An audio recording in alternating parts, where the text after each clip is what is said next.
Well, welcome everybody. Once again, I welcome you with all my heart. And thank you for the effort that you've made to get here tonight. And tonight, I'm going to be talking about planet Earth, or as I often say, our mother, the Earth. And sometimes I get hit by a blinding flash of the obvious, or something that was so close that I missed it because I was looking everywhere else. And some of the most important things have actually been in that category. And popular astrology, I mean, just about everybody knows their sun sign, because that area of astrology which is aimed at the entertainment, largely for people in consensus that don't have insight into astrology. It can be, fun, it can be entertaining, and there's a grain of truth as focused on the sun, and so that's entered what you might call the popular language of understanding. People with a little more knowledge understand the importance of the moon, and from there it goes on. Mercury, Venus, we have an idea. I mean, we're filling in a picture of the solar system, and books have been written on these different archetypes. But something's missing. I'm sure there's books on every single, now that we have Pluto books, and we have a resident expert, Maurice, on Neptune, and as we've all recently discovered, much to my delight personally, Mark, with his brilliant insight on Uranus. What is missing? Someone help me here. Planet Earth. My God.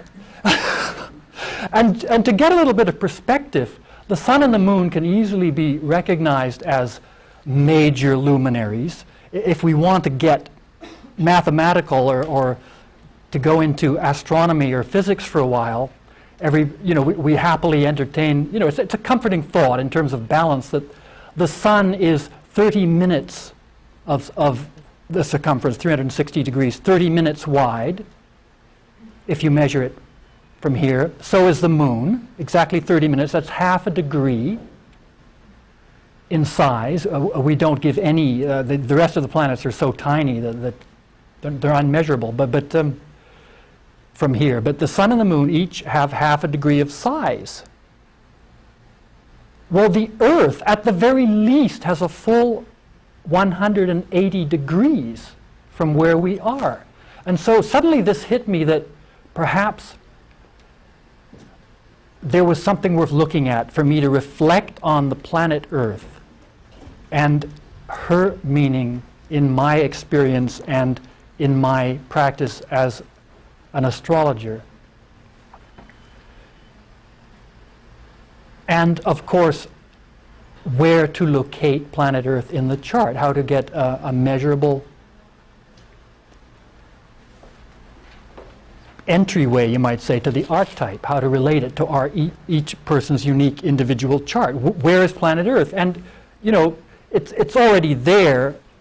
If this is planet Earth, if this is the horizon of planet Earth, this line that I've drawn, and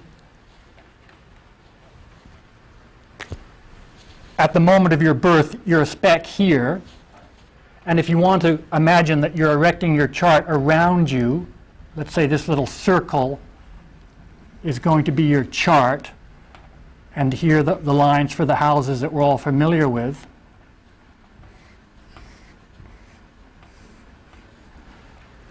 There's planet Earth. It's that big in your chart.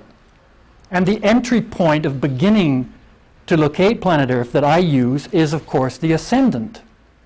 I don't use that little circle with a cross in it. I don't even know what it means, to be quite honest.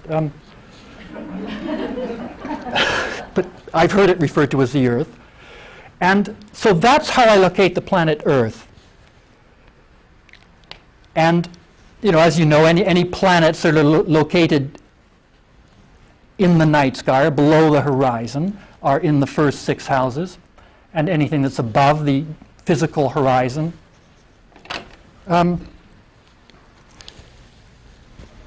is above in the upper half of the chart. So there is the planet Earth. In other words, it's foundational.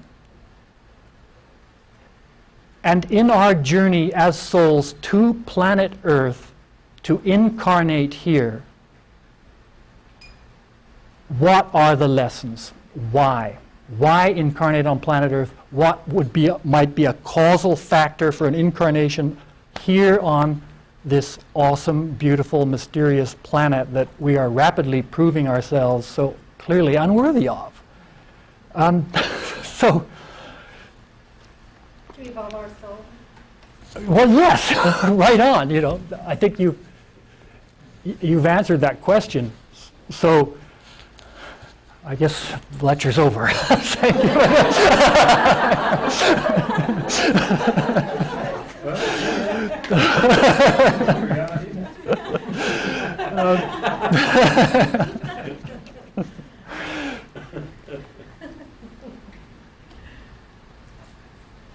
In going back to last night's talk, I picked it up on the vision that I had in Mexico of being introduced to the consciousness of planet Earth. Planet Earth as a conscious entity. Very much a supporting mother. And following up from that, my efforts in India to duplicate the experience without the wonderful help of the medicine that I had there. And it was interesting to note, by following up, it took 7 years for that to happen. However, as Mark pointed out, the reintegration can take a lot longer. I'm working on it, trust me. But it was 14 years before I even had my feet on the ground, I might say, towards accepting myself as needing to integrate. And so when in the process of my own studies, I got to that point of really needing to get a sense that I understood the planet Earth and how I was to ground and relate myself to the experience that I was here for, that is where I found the ancient wisdom of the native peoples so helpful. Because of course, they have suffered in various ways, been traumatized in various ways, and what we might call patriarchal influences have crept in. But at core, there remains some, what you might term matriarchal, or at least earth-centered, at least natural teaching that is embodied in how they do things. And to give you an example of how it struck me, at one point when I was sitting there in the sweat lodge, the leader pointed out, he said quite clearly, Mark, you have a good head and a good heart. It's too bad they're not connected. Which perfectly described my condition at that time. Another way you might put it was that wonderful Spanish song, "If you are not happy, you are not wise, you had nothing." In other words, I was sitting there with useless knowledge. As far as I'm concerned, it was useless. And when I was studying the language, I came to this wonderful word, Xwalowens, which I can hardly pronounce, Xwalowens. And the translation had two translations. One, your thoughts, and the other meaning was your feelings, your emotions. They had one word for the same thing, reflecting a language that reflected a culture in which this separation had not occurred. The separation which I was suffering from, and if I may dare to project in my self-centered Pluto in Leo way, perhaps one or two of you may be suffering from as well. One of the things painful lessons I've had to learn in life is I'm really not that different, thank God, from the rest of you. And so sometimes these painful discoveries in time have value, which is so much of what this journey is about. We are willing to go into our pain, understand the causes of our suffering, and then in turn arrive at that place where we can give something back, and possibly other generations don't have to suffer as long or as much or have more energy left over to face their unique challenges. from which we in turn can learn. I hope so. Hope I have that ability. So in approaching planet Earth and the meaning through native teachings, I was very struck by the message again and again that I heard: we are here to learn. And remember the word Shallow-ends, they weren't meaning learn, acquire information. As just as has been said, we're here to evolve, to learn. It's a process that we really don't need to understand completely in advance. In fact, it's dangerous to think that we do. So often people have a very legitimate, powerful experience, but then they drive themselves and other people crazy by the mental commentary on it, reflecting that, again, that division. Anyone who has had a fundamentalist Christian at the door, you know that, because you can't deny the validity and the power and the grace in the initial experience. Get on with your life. But when the separation is there, we try to make a system. We try to arrive at a field of knowledge that is sufficient unto itself from the mistaken belief that security can be found there. Well, I don't believe it can. So, in looking at how to approach planet Earth and the meaning of planet Earth and evolutionary astrology, I've just built on what Jeffrey has taught in arriving at my own synthesis of it. What I learned slowly through working with Jeffrey, that each archetype shows up in 4 ways. Okay? You have the sign, for example, Aries. You have the first house, you have the ruler, Mars, and there's one more. You have the new phase conjunction. They're all the same archetype. And in my experience, and this is just a personal choice, I ground myself in the house as being from the Earth-centered point of view, the house is the primary conditioning factor that I found. If you have Pluto in the first house, whether it's in Leo, whether it's in Virgo, whether it's in Libra, you are going to be more Aries-like, in my experience, than someone that has Sun in Aries in any other house. It will be a more pure and instinctual embodiment of the Aries archetype. And this experience again and again has reinforced my conviction that the house is the primary way the archetype is presented. At least in my need to have a method that enables this to work for me and for my clients, I approach it that way. I look at the house from the point of view of what is the lesson, what is the evolutionary challenge of that house, what is the positive manifestation of that archetype, what is the adversarial or negative manifestation of that archetype, and in the nature of the soul's evolution, it will inevitably confront the forces of adversity. You don't hear native people ever praying, "Please make my life easy," because they don't waste their time praying for the impossible. As easy as possible, yeah. In other words, the encountering with those forces of adversity that was courageously addressed this morning in a heroic talk by Adina, to choose the most difficult subject in evolutionary astrology for your first talk is courage. So I thank Adina for that. The first house, what are the lessons? And I've got a short time here. I just simply plan to walk through, because the earth being so vast, it's inescapable in this lifetime. It doesn't just show up in one place, it's showing up in every house of your chart. Just as natural life, earth-centered life, however you want to describe it, native ways, they don't divorce themselves from the relatedness of our life and our consciousness and our feelings with all that we share the earth with. You hear it referred to the standing nation, trees. Those who have participated in certain rituals or those who are simply gifted are fully aware that trees have an emotional, spiritual dimension that is only too happy to communicate with you if you'll just stop speaking English and learn tree. To do that requires one simple skill. You need an off switch up here somewhere. And a certain willingness from your side.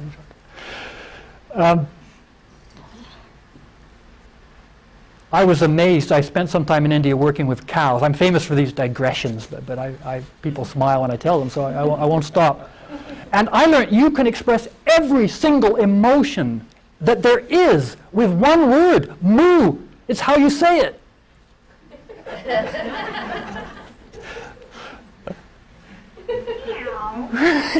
Cats have theirs, yeah. My little puppy, whom I adore, is teaching me all the time. I will speak to her such as, like, stop, Tara, we need to put your lead on now. The only thing she responds to is, do I really mean it? If we're really 50 feet short of the place where we really need to do it, she doesn't hear me. The moment there's that conviction in my voice, boom, she gets it. It's truly our responsibility to learn these languages. And surely the rewards are huge. Where was I? I was in the first house. So forgive the digressions. They're part of my style.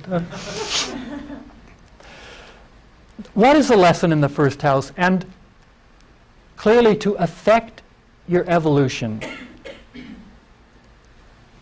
remember that as a human being, we have evolved to the place where we have this rare, dangerous, priceless evolutionary attainment, something called choice, which sets us apart. It's not just our intellect that sets us apart. Our intellect is really akin to a pig's snout. It's something we need to survive, and it's really our tragedy that it's become more than that. Sometimes it seems that way to me, but if it can find its rightful place, in other words, you keep it sharp but in your tool shed and you only need it when necessary, boy, happiness is not far off. So choice. The first house lesson is, again, to take action. You can achieve what you don't have. A frightened person can become brave, even fearless to a point of the person that does not have love, that is lonely, can have joy and companionship. But you must take action to affect the change. I know people can quote poetry, they also serve who only stand and wait. In my experience, that works when you are so exhausted from taking action that that's the only choice left to you. And then the sweet nectar of grace finds you at that point. But if you start there, well, let me just say I have my doubts.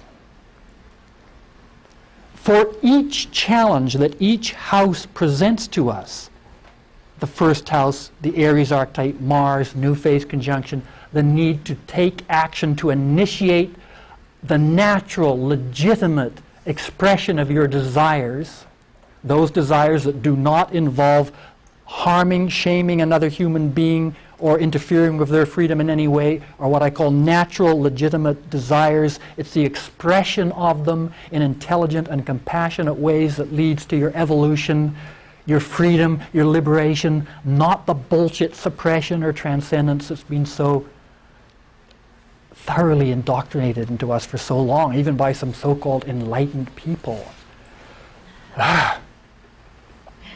If it worked, believe me, I would be doing it and encouraging it. But the jury is in. I tried it for lifetimes. It doesn't work. There's this joke that I was sharing with a friend earlier today. You know, who is going to be the next so-called celibate guru that's going to be caught doing what we all just love to do? And the list, there's almost, it's the exceptions that stand out. Those few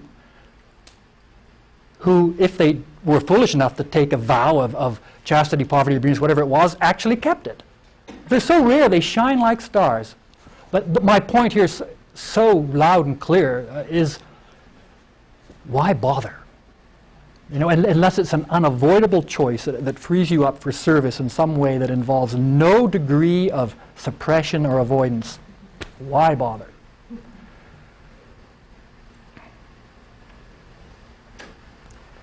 For each challenge that our life here as a human being on planet Earth offers us, house, challenge, lesson, area of experience, through which you will have those experiences that affect your transformation, remembering that primarily it's at the emotional level that it really makes a difference. Okay? Pluto is, after all, the ruler of an emotional sign. Neptune is, after all, the ruler of an emotional sign. We are given a capacity within our consciousness to meet that challenge. To enjoy it, really. It's a gift. We are given the energy of consciousness, the archetype of Aries, that has a natural instinct to express an instinctual desire to do what you want when you want to do it. It doesn't necessarily have the requisite courage. But it sure wants to do it. And someone that's naturally Aries, first house, well, have you ever had a relationship with someone with Pluto in the first house?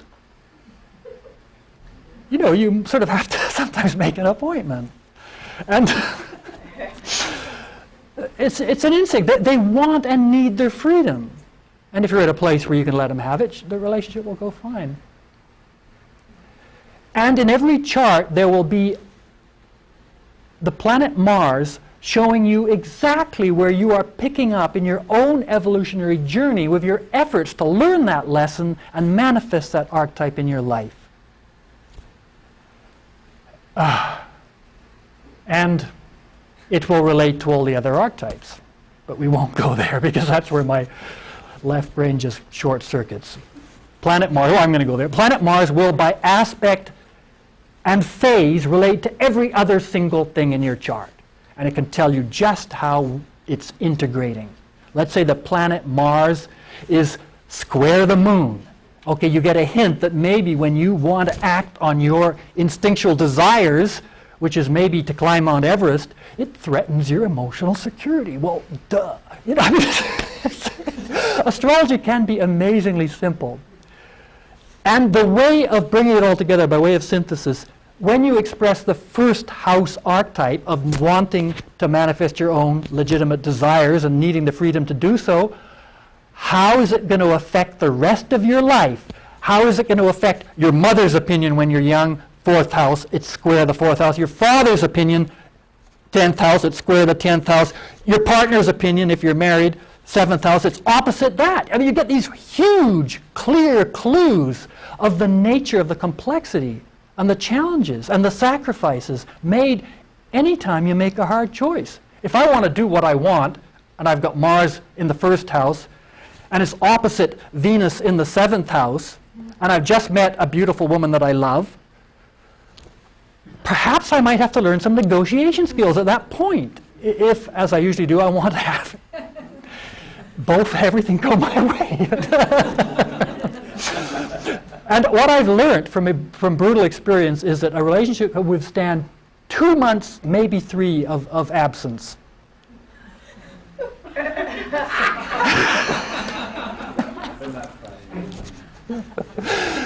Only once did I come back from India to find a Taurus, God bless them, actually waiting.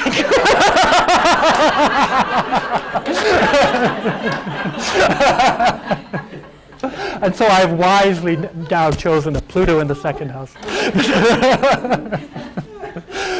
But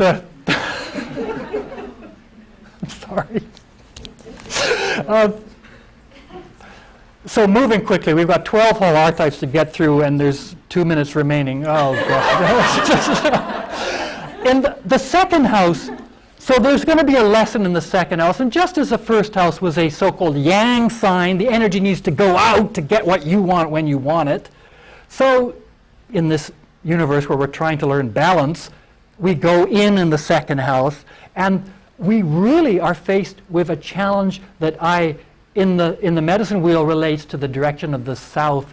In the second house, well, then how's your relationship to yourself, your need to survive, your desire to feel good, your existence as a sexual being, but it's primarily how do you relate to yourself?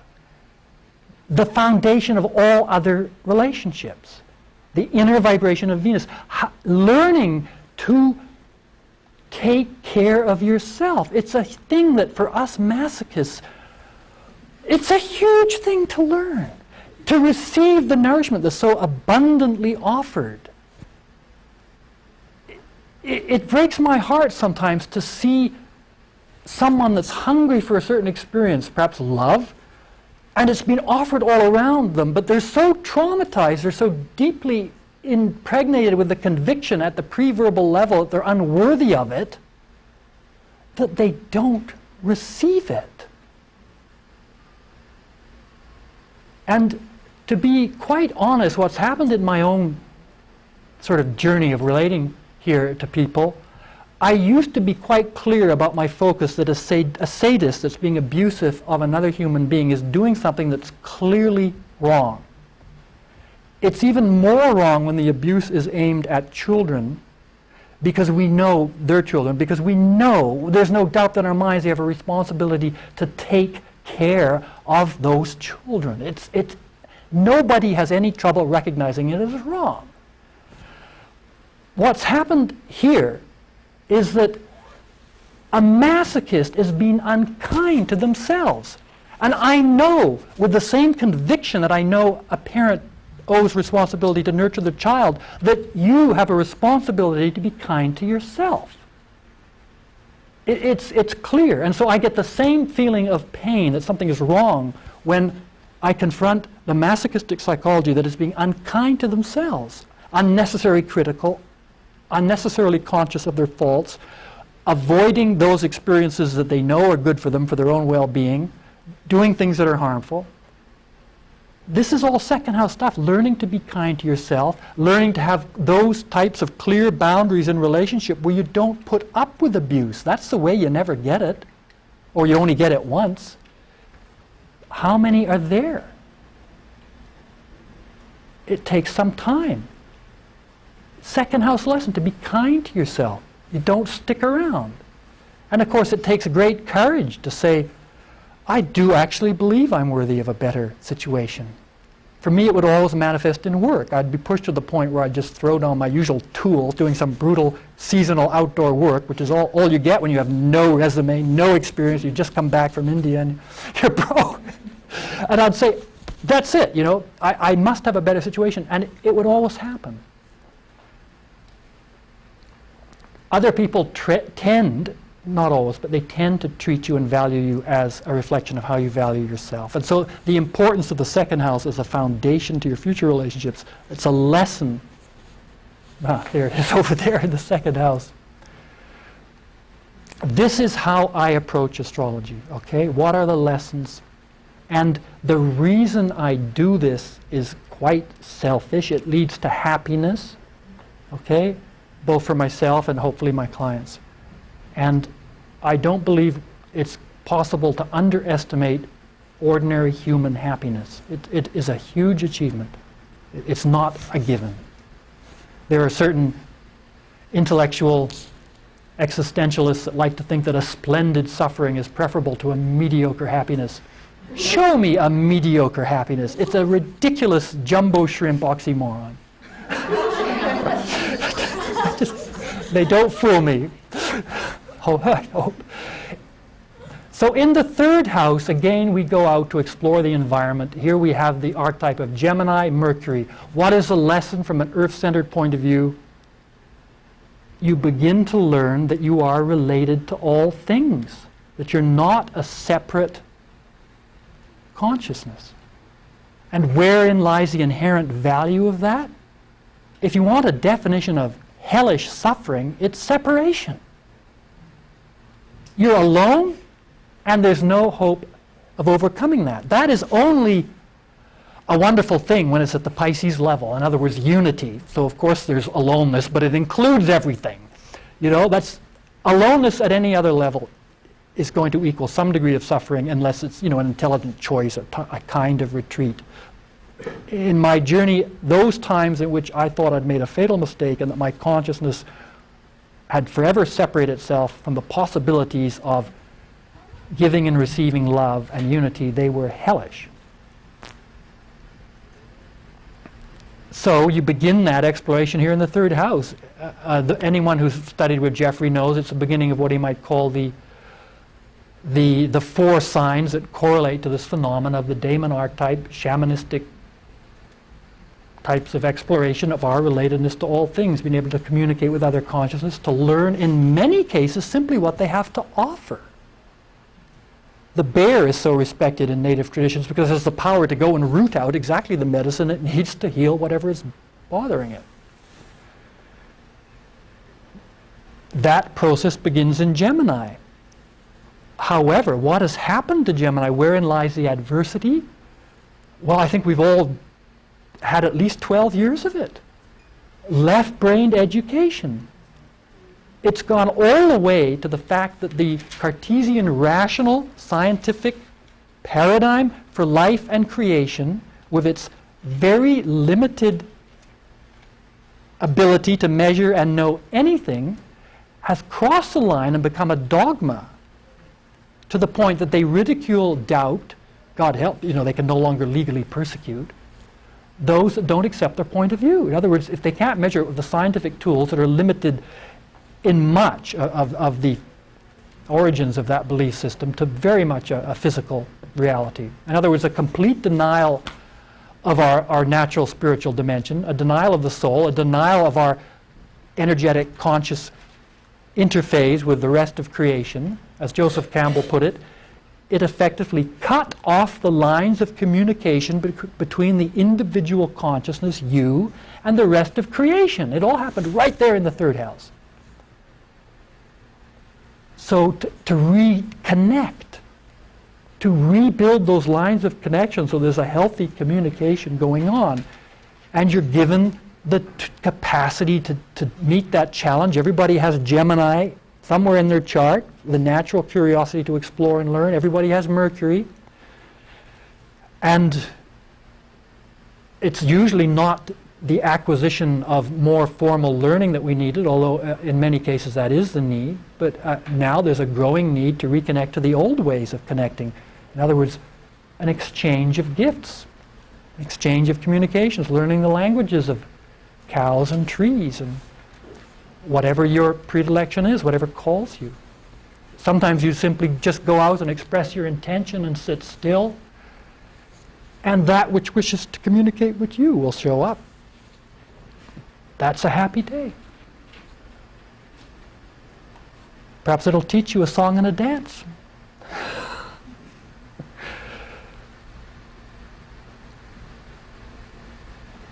So, fourth house. If we don't get through this today, I'm all right with that. Because my approach, sometimes these subjects cannot be condensed to 1 hour. I would be doing a disservice to the subject if I attempted to do that. Plus, it's a good advertisement to leave a whole bunch unsaid. So for this variety of reasons, I'm going to stay within my game. And when the time runs out, I hope you will forgive me, you can carry the technique on. After all, we're not looking for the answers here. We're looking for tools. I think what I'm trying to say is I'm trying to teach you to fish. Okay? And so in the fourth house, you get it good and proper, the lesson that you are an emotional consciousness with legitimate needs and desires. Thank God for the fourth house that begins introducing us to the challenge of being an emotional being. Recognizing as sacred that inherent capacity that we have to give nourishment, to give life to others, to love another. It's an inherently sacred capacity. And if there's one thing that I've noticed in all human beings that really unites us, I believe all human beings long to be loved. We know that one. To be loving, so that it's an energy, a circle, and to feel inherently lovable. The other two may be there, but if you don't have the inherently lovable back in the second house, it's never quite enough. Everybody's had a relationship with someone where it's never quite enough.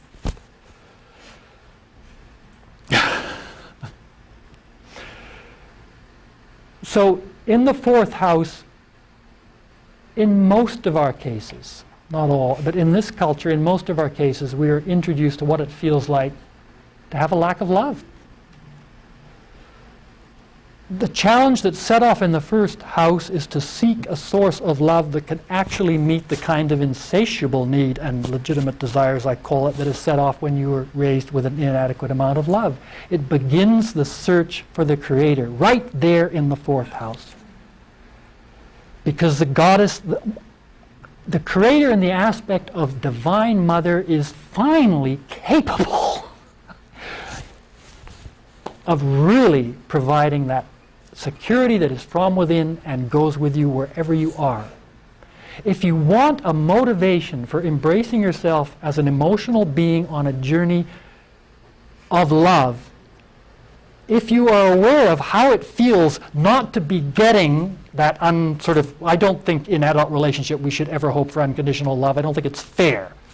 Some legitimate conditions may arise. But for people to be with us out of choice, not codependency, out of love in freedom, isn't that what we want? Love and freedom. Turn it around for a minute and ask yourself, can you give that? Do you wish to give that, or is it just I want to get it situation? If you're at the place where you can give it, I don't believe you're going to be waiting long before you start getting it. I like to dream that way. When the connection with the goddess, Creator, however you wish to connect, but goddess does it well for those that have an absence of adequate mothering. And God bless our mothers, it takes a village to raise a child. How can we get enough love when we're in a single family, nuclear family environment? It takes a village, a tribe, a community to love a child. I've seen them. The baby is always held. It's always the center of somebody's universe. Even if it's just their 10-year-old sister, she's already capable of being adult. It's all the time. And guess what? The therapist is starving in that community.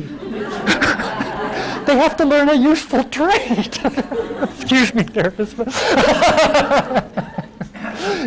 Doesn't cut it anymore when there's been adequate love. So this is huge, and you get it when Uranus or everybody knows the Pluto in the fourth house scenario in clients, or Moon in Pisces in the 12th house. The mother's the alcoholic. God help her, she had her problems. And for all the best intentions, it just wasn't enough. And for those of us on this journey, quite often that's the beginning point of a really wonderful journey. And to see the light go on in someone's eyes when they spent their whole life resenting, not being able to forgive their mother, to have it rephrased that if she hadn't been the way she was, you would not have found your way to the goddess. When forgiveness takes place, you are free to love again. Look, what more reward could you possibly want? The energy flows again, you're free to love. That's the power in forgiveness. There's a payoff. It's not just because you get a point from God. There's an immediate payoff. Otherwise, I don't think I'd do it.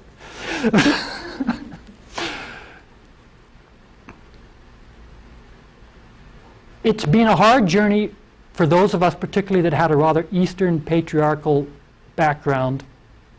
Whether your upbringing has been rational materialism, whether your upbringing has been immersed in monotheistic, unnatural creeds such as Christianity, in most of its, I've met a few genuine Christians and they're scary. They humble me. I'm talking about Christianity, not a real Christian. It hasn't turned out well. to really embrace the fact that your emotional being and your desires that come from there are not only legitimate and natural, but they are the very vehicle of your evolution. Your ego is the vehicle of your evolution in this lifetime. Honor it. When you get to the famous place in the spiritual books from these enlightened masters that say, you must dissolve the ego. The ego is between you and all this, that, the other, blah, blah, quack, quack.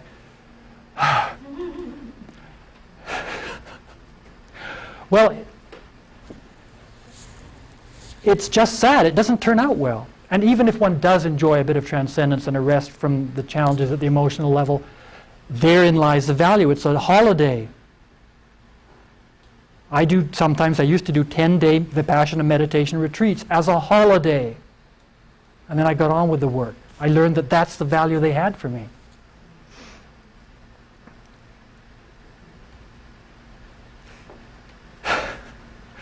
So you're sort of getting the gist of how I'm using the house system. This is the main thing that I'm wishing to communicate.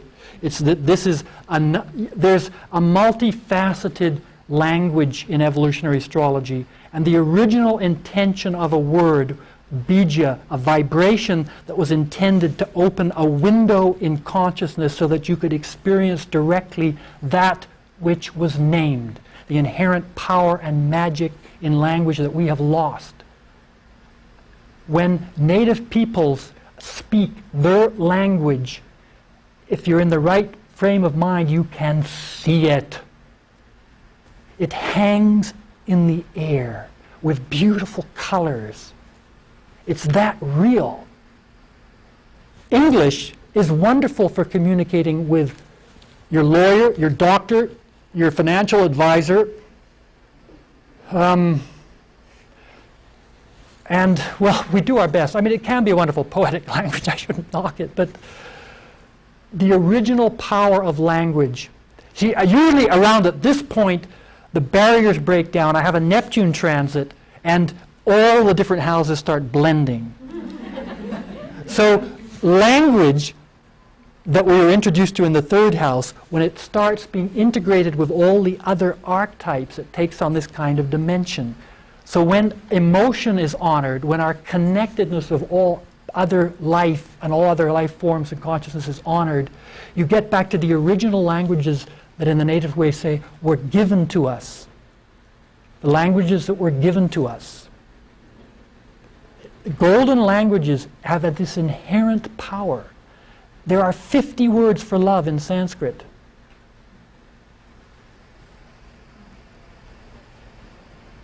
The magic therein is the power of mantra, that the name contains the seed of that which is named. Okay?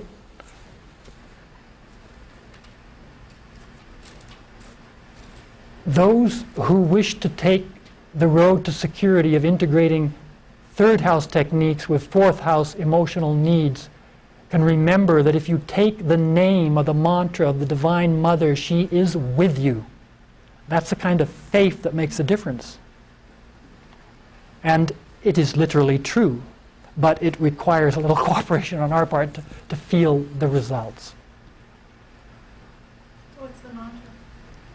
I am not able to give that to you. If you wish to receive that mantra, the one person that can do it really properly,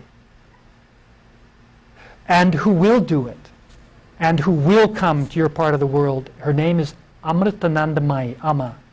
You can ask her for any mantra, whatever your chosen deity is. Ask her, she will give it to you, and you can feel secure. Amaji, yes. I'm not suggesting you take the whole trip, but she welcomes. A Christian can go to her and say, please, my faith is in Jesus, and she'll give them a mantra and encourage them in their faith and their chosen path. Actually, the one of Amaji's Swamiji's is in town this weekend. A Swami from that tradition? And it's something new she's produced, and they're over at the Shauna. Oh, the I am technique. Yeah, that's something I don't know about, but there it is. But what you want, the specific name of the Divine Mother, best receive it from her. And when you do so, you'll know exactly why. Okay? At the time, she will give you an experience of what you're looking for right at that time.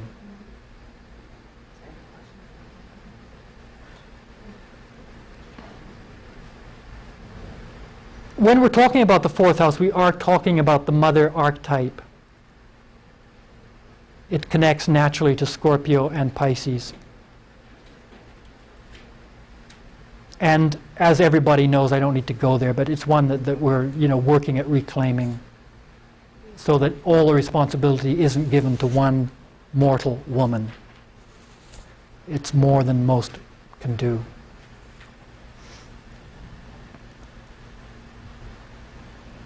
In the fifth house, the lesson there, from the point of view, as far as I've been able to understand it, of native traditions, the fifth house, Leo, the sun, if there's one thing that embodies the heart of so much of the Good Red Road, it's the wonderful tradition of the sun dance.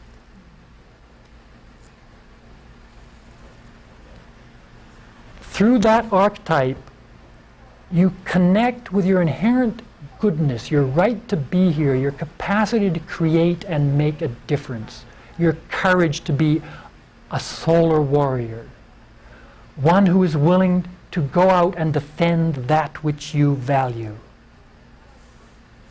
I'm not much good myself at turning the other cheek. I just don't see the percentage in it.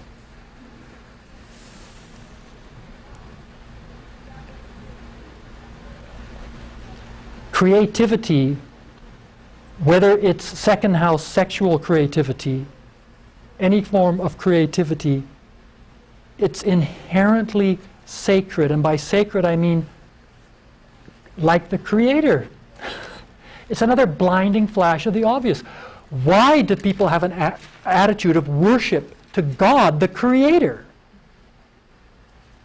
Well, he's the Creator. I mean, I get lost in language, but the Creator creates. It's an awesome power. And so, well, the most complex thing we know is a human being. How does God create a human being? Well, I believe our parents had a hell of a lot to do with it. And in this way, if you can embrace the obvious concept that the Creator is less than perfect, suddenly you're participating. You're reclaiming the inherent sacredness of human life as it is, and therein lies enormous power to relate to astrology, to relate to the house lessons as a reclaiming of an awareness of the inherent sacredness of each experience here at planet Earth.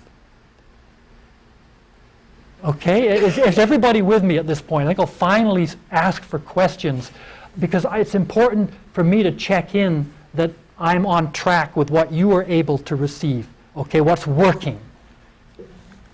I was told very clearly at one point by a medicine man, says, whatever medicine you have, it's your responsibility to put it in a form that the other person can receive. It's not their responsibility to make that transition. Okay, that really hit me as a sort of very Leo-like person doing things my way. So checking in.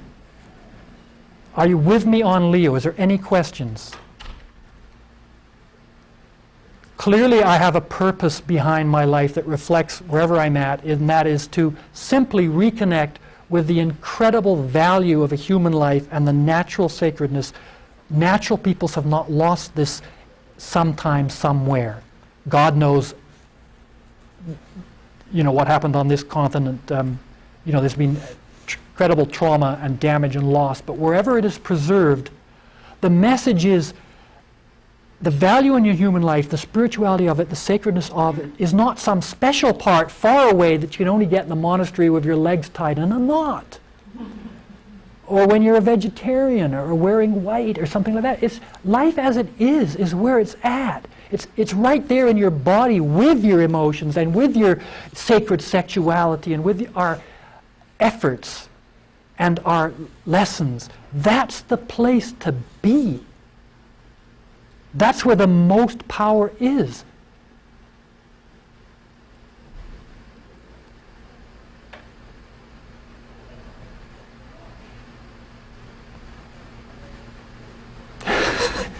reduced to silence by that one. So in the fifth, I got 10 minutes, okay.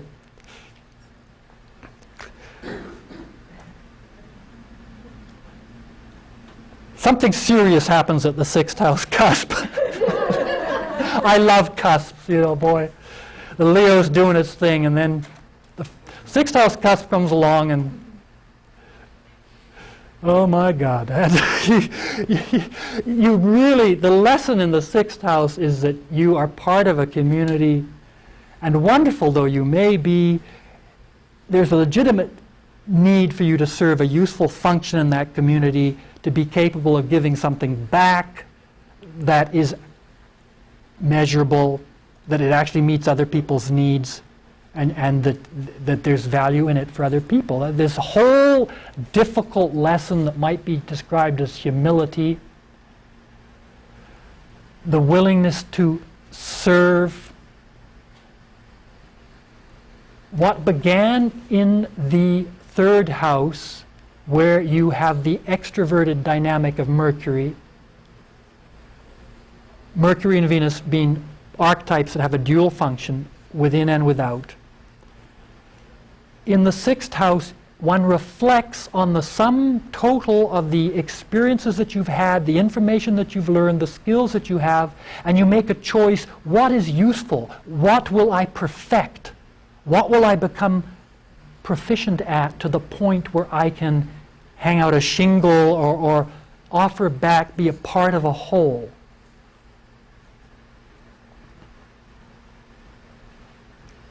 If you are in many of the more natural ways of training, the old schools, you serve an apprenticeship. If you want to be a medicine person, you find a teacher and put your ass on the line there. It requires some humility to do that. This wonderful word, the Upanishads, you probably all heard the Upanishads. It simply means to kneel and listen. Those who kneeled and listened, they didn't have chairs back then, heard these stories, which then have been written down. So you kneel and listen and learn. When you encounter suffering, a Virgo archetype, rather than tell the person what they're holding on to, learn from it. And in that way, you may avoid the necessity of experiencing the same sort of suffering yourself to get the message. I'm particularly hard on that one. I never miss taking a jab at that end of New Age.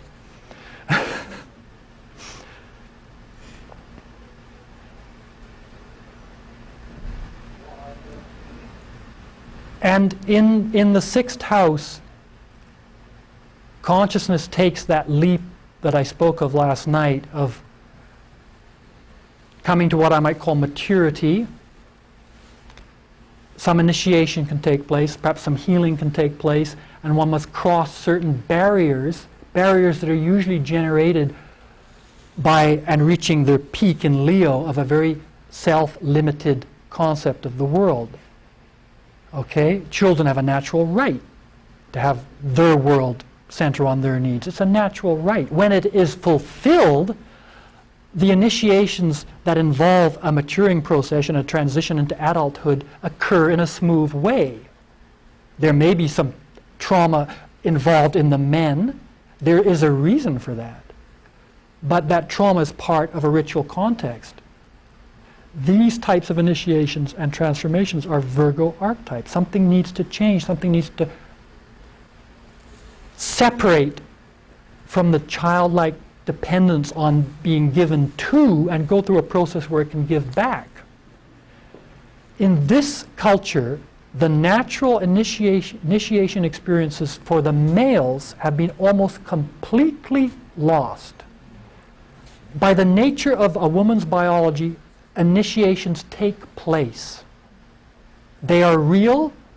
They involve some degree of sacrificing and suffering, so I've heard. And certainly childbirth does. On the men's side, we must make an effort to learn to take care of life in the same way.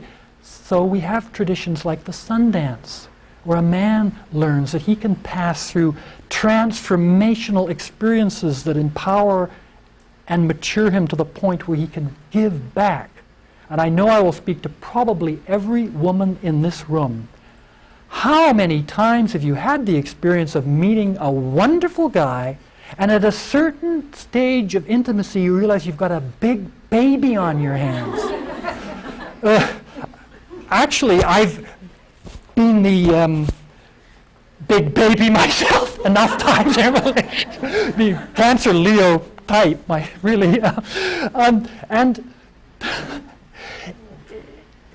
it doesn't turn out well for either party.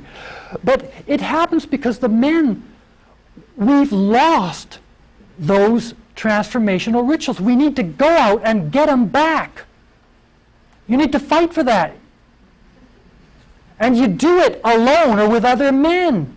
Dear, can I have permission to go out now and find those rituals that I need to become a man to keep you happy? But your sensitive New Age guy is likely to do that. Okay, I'll wait until you feel ready. It's just not going to turn out well. And here we are, where men have to stand up and reclaim the same sex empowering initiatory experiences that you need to get to the place where you can show up without being a codependent, needy, overgrown baby. I hope that language isn't too strong, but it seems to me to be totally accurate, and I will own it. It's not a good thing when a man who has not done the Virgo initiatory thing finally feels safe enough, thinks that he's finally got the right woman for him. Unconsciously, he's looking for a mother. He finally feels safe enough to bear just how vulnerable and needy, whatever stage it got arrested, 2, 3, 4, 5, at exactly the same moment, and this is how it often happens, that she gets in touch with the rage that she has from being betrayed so many times through so many lifetimes by men who weren't there for her. He gets re-traumatized big time right there. And sometimes that's what it takes. Anyone who counsels couples, you can see that coming sometimes, and they show up together and you want to get them separate. Because what he needs to hear and what she needs to hear, they don't need to talk about, for heaven's sake. And all this stuff has been lost. I may not get out of the 6th house, folks. Oh no, I must. I've got 2 more minutes. I'm going to get out of Virgo land. I'm going to get as far as the 7th house. And, there is such a thing as Saturn and time. And I'm simply not going to remain within it. I'm just going to get as far as I can go, and this will have to end in the 7th house. In the 7th house, that individual with their separate desires that need a separate freedom to express them is face to face in the mirror with, oh my God, another person. And what is the feedback they're giving? Mark, your talk sucked. It's going to happen. And it's a necessary part, if you haven't done the 6th house, to get you back there to pick up some skipped steps. I can remember putting myself out there as a drummer in India, and somebody called me into accompany this ferocious woman. Indian women have the goddess in them. And so I was a stand-in accompaniment. There I was with my tablas. She began singing. I began playing. I had the beat all wrong, and in front of hundreds of people. And I had to sit there through the rest of the concert. She wouldn't let me play. I got it big time. I have to go back, find a teacher, and learn how to play this thing. But you get that sort of experience from the 7th house. And it's wonderful. I mean, Jeffrey has given us this wonderful gift of telling us, pointing out us this blinding flash of the obvious, that our relationships are the primary vehicle through which we evolve. We'd get away with as much as we could for as long as we could, if we could. Our partners, God bless them, don't let us. I got away with so much up on the mountaintop.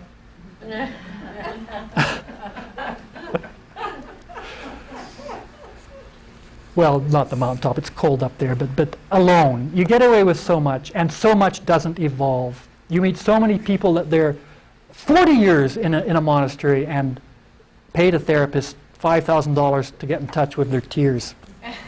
Anyway, I won't go. Oh, I did that before. In the 7th house, the external manifestation of Venus, the lesson is to take the feedback of others by way of coming to balance in the lesson that you're not alone, that there are differing points of view, that your desires, if you wish to get many of them fulfilled, will require that you learn to cooperate with another human being as an equal.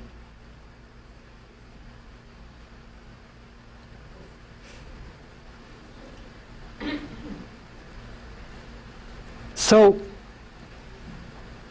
in this kind of earth-centered astrology, and I'm going to go into sort of closing comments here and leave the remaining houses as a wonderful, perhaps subject for you all to explore if this methodology has made sense, is simply what is the lesson, what is the transformational, evolutionary potential of that lesson, how are we equipped, what have we been given to accomplish that lesson, and to remember that what you're given is a loan.